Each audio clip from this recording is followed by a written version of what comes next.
नमस्कार, आप देख रहे हैं welcome to Haldwani news channel और welcome to Haldwani news channel Uttarakhand के माध्यम से मैं दिखा रहा हूं हल्द्वानी शहर से उत्तराखंड की बड़ी खबर। मैं हूं हितेश कश्यप। इस समय मैं डॉक्टर अंजलि जी के पास और आपको बताते चले कि हल्द्वानी शहर एक ऐसा है कि अभी जो डेवलपमेंट की बात की जाए तो हल्द्वानी में पूरा कितना बड़ा डेवलपमेंट हो चुका है। एक समय एक हल्द्वानी छोटा सा शहर हुआ करता था, कस्बा हुआ करता था। तो मैडम यदि ये तोतलाने की और ये जो कानों से प्रॉब्लम होती है, अक्सर ऐसा देखा गया है कि बड़े बड़े स्मार्ट सुंदर लोग होते हैं जिनको आप देखोगे, लेकिन वो तोतला के बोलते हैं तो उनको वहाँ कहीं सर झुकाना पड़ता है। आज हमारे शहर में हमें बड़ी खुशी की बात है कि आप इस बीमारी से तोतलाने की और जो कानों की प्रॉब्लम है इससे आप समाधान करा रहे हैं, तो बहुत ही गर्व की बात है हमारे शहर के लिए। तो आप क्या मैडम कहना चाहेंगे कि इसको कैसे दूर किया जाए और क्या संदेश है लोगों के लिए जो आप तक पहुंचे और इस बीमारी का समाधान हो? थैंक यू सो मच कि आपने सबसे पहले ये टॉपिक को निकाला है और इस टॉपिक पे बात करने के लिए आप आए हैं। So yes, speech and hearing जो डिसऑर्डर्स हैं वो पहले बहुत रेयर हुआ करते थे, बट आफ्टर कोविड पीरियड ये और भी ज़्यादा इंक्रीज हो चुके हैं। सबसे पहले आज वर्ल्ड ऑटिज्म डे है, तो उसकी बारे में मैं बताना चाहूँगी कि ऑटिज्म स्पेक्ट्रम डिसऑर्डर एक ऐसी बीमारी है या एक ऐसा डिसऑर्डर है जिसमें सोशलाइजेशन स्किल्स बहुत कम रहता है, जैसे आई कांटेक्ट देना दूसरों को सोशल स्माइल करना, अपनी ही दुनिया में सीमित रहना, स्टीरियोटिपिक बिहेवियर रहता है, मतलब रेपिटेटिव बिहेवियर वो करते रहते हैं। एंड थर्ड, कम्युनिकेशन भी उनकी वीक होती है। फॉर एग्जाम्पल, अगर 3 साल का बच्चा है, 3 साल का बच्चा को एक सेंटेंस में बात करना चाहिए, तो वहीं अगर ऑटिज्म स्पेक्ट्रम डिसऑर्डर है और अगर वो नॉन वर्बल चाइल्ड है तो वो शायद कुछ भी ना बोले या अपने मन में ही वो कुछ बोलता रहेगा या ऐसी भाषा में बात करेगा जो समझ में नहीं आए।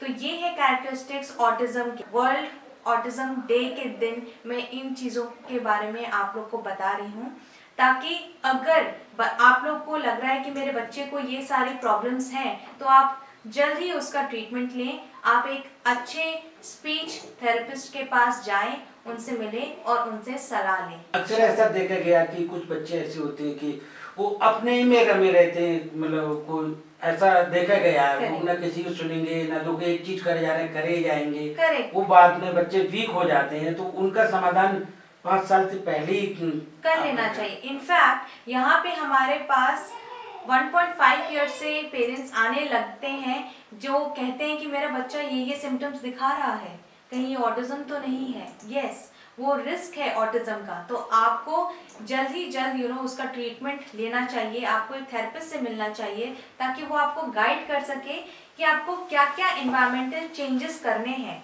आप जो बता रहे हैं अपनी ही दुनिया में रहना, बच्चे दूसरों का मतलब नेम कॉल, अगर हम उनका नाम पुकार रहे हैं तो वो फिर भी उस पर ध्यान नहीं देते, बट अचानक से अगर म्यूजिक चलाए तो उस पर ध्यान देते हैं। अभी इसके विचार नहीं किया गया तो अगले चल के गाते को चालू। यस, आप इनफैक्ट 2.5 ईयर्स से ही आप थेरेपी स्टार्ट कर सकते हैं। अगर आप अच्छे थेरेपिस्ट से मिलेंगे तो they will guide you properly. वो अगर कह रहे हैं कि हाँ हम वेट कर सकते हैं तो आप वेट करिए, अगर नहीं कर सकते हैं स्टार्ट करना पड़ेगा थेरेपी, तो you should start and take the initiative, क्योंकि 5 साल तक पूरा ब्रेन डेवलपमेंट हो जाता है। तो हम अगर अर्ली 2.5 ईयर से स्टार्ट करेंगे तो हमारे पास टाइम रहेगा, हम बच्चे को टाइम दे पाएंगे उनका डेवलपमेंट के लिए, उनका speech development, social development, motor development, हर चीज़ के डेवलपमेंट के लिए हमारे पास टाइम रहेगा।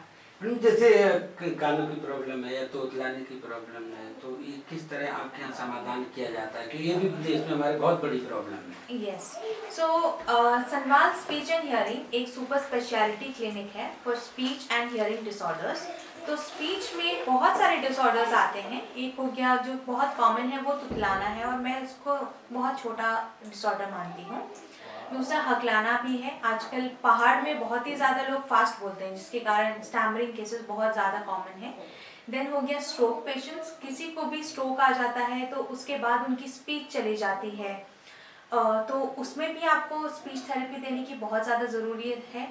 एंड फिर हमारे पास आ गया cleft lip and palate cases आ गया, down syndrome, learning disability, voice problem भी बहुत कॉमन है। जितने भी टीचर्स हैं, सिंगर्स हैं या कोई भी प्रोफेशनल वॉइस यूज़र है तो उनको वोकल फोल्ड्स में प्रॉब्लम आना स्टार्ट हो जाती है, चाहे वोकल नोड्यूल्स हो गया, वोकल पॉलिप हो गया, या फिर कोई लड़का है तो उसको लड़की जैसी आवाज़ है, हाई पिच वॉइस, प्यूबोफोनिया केसेस है, या वोकल कॉर्ड पैलिसिस केसेस है। तो जितने भी प्रॉब्लम है रिलेटेड टू कम्युनिकेशन, स्पीच, तो उनका ट्रीटमेंट यहाँ पे होता है। क्योंकि अगेन जितना जल्दी हो सके उतना जल्दी अगर आप स्पीच थेरेपिस्ट से मीट करेंगे तो उनके पास भी बहुत अच्छा टाइम स्पैन रहेगा और हम काफ़ी अच्छा ट्रीटमेंट प्लान फॉलो कर सकते हैं। देखिए, आप welcome to Haldwani news channel Uttarakhand के माध्यम से आप देख रहे थे। इस समय हम बात कर रहे थे डॉक्टर अंजलि जी से, और जो Sanwal speech and hearing clinic है और हल्द्वानी में है। यहाँ पर आपको welcome to Haldwani news channel के माध्यम से आपको बड़ी खबर दिखा रहे हैं कि देखिए, कितना भी स्मार्ट हो बंदा, कोई भी हो, चाहे बच्चा हो चाहे बड़ा हो, मैंने अक्सर ऐसा देखा है, घटनाएं घटती हैं, और वो एंड टाइम पे वो तोतला जाए तो उसको निगाह नीची हो जाती है और लोग उसको हमेशा मजाक बनाते हैं उसकी। लेकिन अब इन समस्याओं से दूर होने के लिए हमारे शहर हल्द्वानी में यहाँ आपको आएंगे तो आप देखेंगे कि Sanwal speech and hearing clinic यहाँ है, और इन सब समस्याओं का समाधान है। यदि बात की जाए तो लोग कम, कोई जोर से बोलता है तो कोई धीरे बोलता है, कम सुनाई देती है, अक्सर ऐसा देखा गया है लोगों को। तब भी लोगों को फिर वो कहते हैं कि बहरा है, ये वो अपनी अपनी लैंग्वेज में अनेक तरीकों से उसकी हंसी मनाते। लेकिन वो जब आज तक जो मजाकें बनती, जो हंसी बनती थी, आप तोतलाते या आपके हेयरिंग में प्रॉब्लम, सुनाई देने में प्रॉब्लम होती थी, उनसे आप छुटकारा मिला है। आप खुशखबरी, आप खुशी मनाइए, और आपके लिए आपके सामने जो डॉक्टर अंजलि जी हैं इन सारी समस्याओं से निजात दिलाएंगी। Thank you so much.